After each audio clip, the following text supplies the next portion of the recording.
Hello, people. It's Friday morning. It's 10 o'clock. Been up for a couple hours. I got up at 8 with Sadie to take her outside.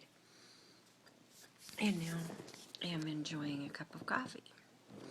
You may wonder what is going on.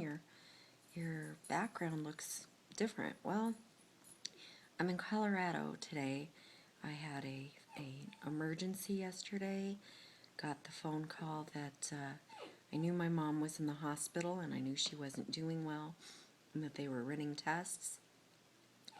But at the end of my work shift yesterday, I got the call that she was too weak for the test and that they knew she needed to just jump right straight into the surgery. Two of her main arteries had occlusions.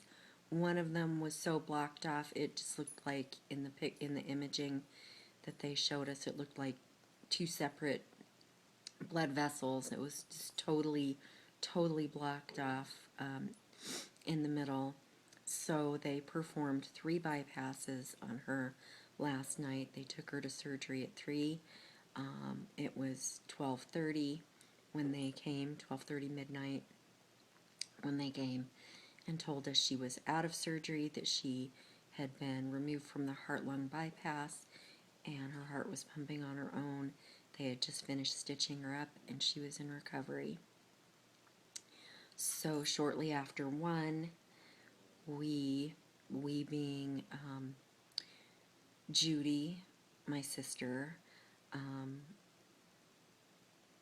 my mom's best friend Nancy, who has been with her through this entire ordeal at both the original hospital she was at and the hospital they took her to by ambulance yesterday for the surgery.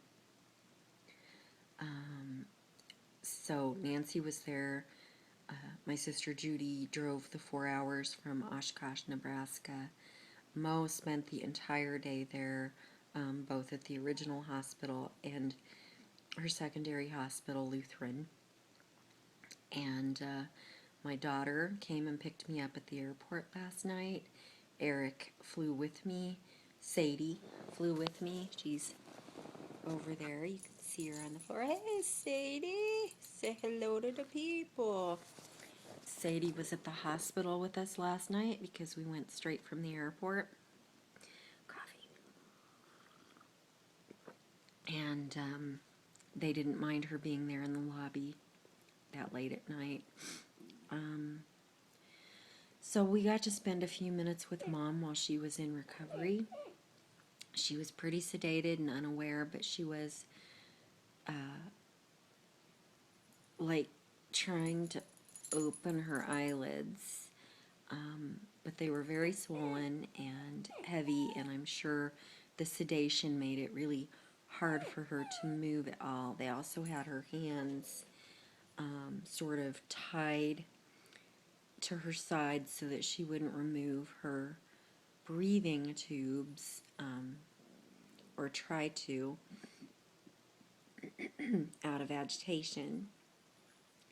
So today we will all be going back and taking turns being in her room for short periods of time to let her know that we're there.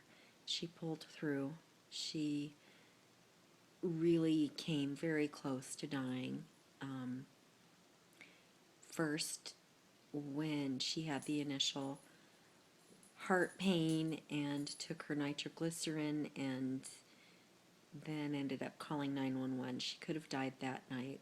And then she could have died yesterday because her oxygen level was so low and her heart was fighting so hard to pump blood, and her lungs began to fill up with fluid, which again decreased her oxygen saturation, and they said she would have started to bleed. Her heart would have started to bleed, and she just was so fortunate that they had gotten her to the hospital, the second hospital where the surgeon was. So I wanted to update you. Kim, thank you so much for responding to me, even though you were racing through an airport and having a mini crisis of your own.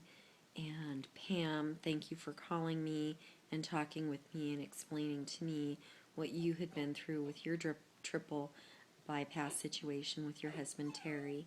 Thank you for each one of you who contacted me over Facebook and YouTube and via email to say you were praying.